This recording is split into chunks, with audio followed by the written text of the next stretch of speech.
My dying father, as his body was ravaged by the cancer that killed him. And I realized I'd heard those screams before. In the slaughterhouse, their eyes stabbed out and their tendons slashed, on the cattle ships to the Middle East, and the dying mother wail as a harpoon explodes in her brain as she calls out to her calf. Their cries were the cries of my father. And I discovered that when we suffer as equals. And in their capacity to suffer, a dog is a pig, is a bear, is a boy. Meat today is the new asbestos, more murderous than tobacco.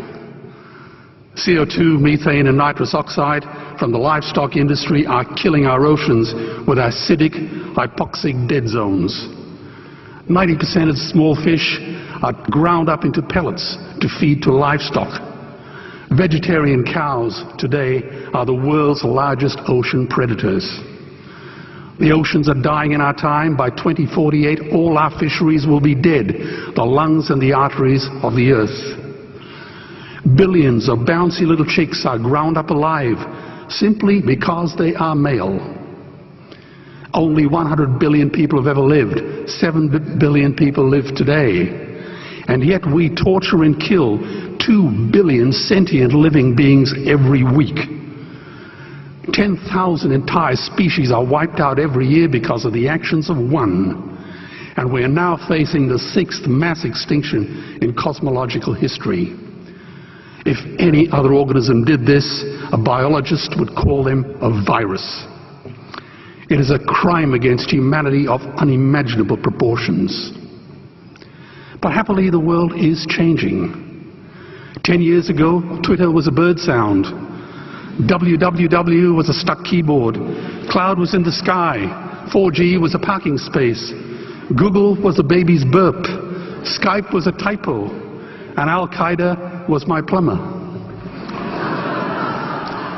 Victor Hugo said, "There is nothing more powerful than an idea whose time has come." Well, animal rights today is now the greatest social justice issue since the abolition of slavery. Do you know there are over 600 million vegetarians in this world? And that is bigger than the United States, England, France, Germany, Spain, Italy, Canada, Australia, New Zealand, all put together. If we were one nation, we would be bigger than the 27 nations of the European Union. Can you believe that?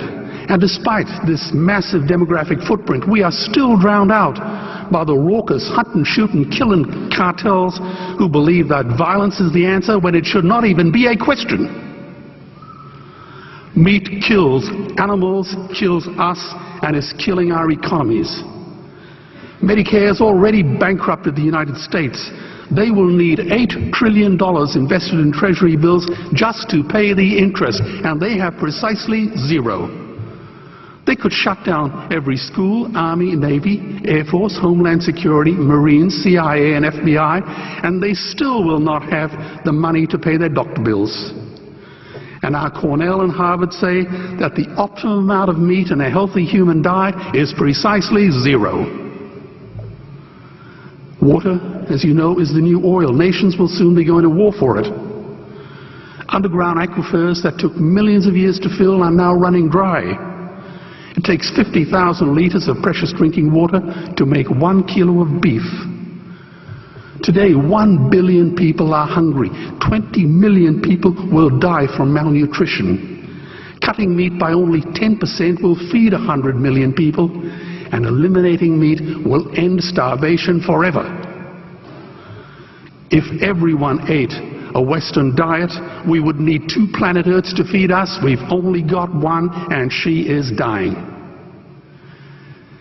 Greenhouse gas emissions from livestock is 50% greater than transport, as Peter said. Cars, trains, buses, ships, lorries, the whole lot. And as I travel around the world, I see poor countries who sell their grain to the West while their own children starve in their arms.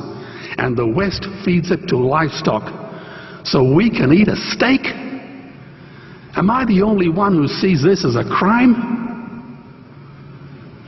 Believe me, every morsel of meat we eat is slapping the tear-stained face of a hungry child. When I look into her eyes, do I remain silent?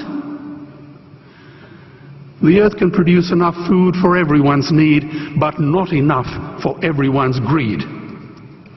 We are facing the perfect storm. If any nation had developed weapons that could wreak such havoc on the planet, we would launch a preemptive military strike and bomb it back into the Bronze Age. But it's not a rogue state, it's an industry. The good news is we don't have to bomb it. We can just stop buying it. Sir George Bush was wrong. The axis of evil does not run through Iraq, Iran, or North Korea.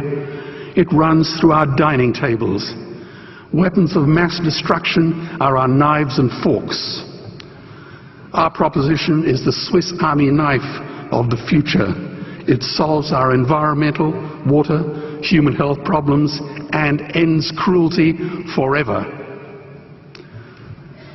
The Stone Age didn't end because we ran out of stones. This cruel, disgusting industry will end because we run out of excuses. Meat is like the 1 and 2 cent coins. It costs more to make than it's worth. And I come from the bush. Farmers are the ones with the most to gain. Farming won't end, it would boom. Only the product line will change. Farmers would make so much money they won't even bother counting it, and I'd be the first to applaud them. Governments would love us. New industries would emerge and flourish. Health insurance premiums would plummet. Hospital waiting lists would disappear. Hell, we'd be so healthy, we'd have to shoot someone just to start a cemetery. So tonight I have 2 challenges for the opposition. 2 challenges. Meat causes a wide range of cancers and heart disease. Would they name one disease caused by a vegetarian diet? And 2, I'm funding the Earthlings trilogy. If the opposition is so sure of their ground, I challenge them to send a copy of the Earthlings DVD to all their colleagues and all their customers. Go on, I dare you.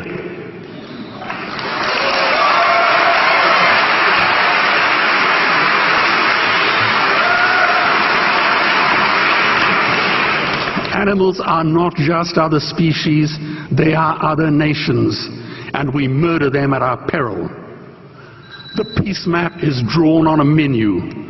Peace is not just the absence of war, it is the presence of justice. Justice must be blind to race, color, religion, or species. If she's not blind, she will be a weapon of terror.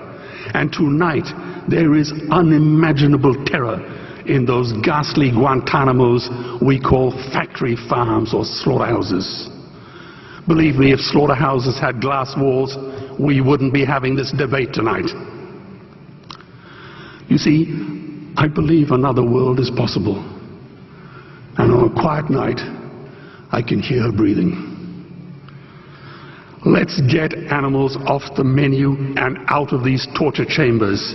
Please vote tonight for those who have no voice. Thank you.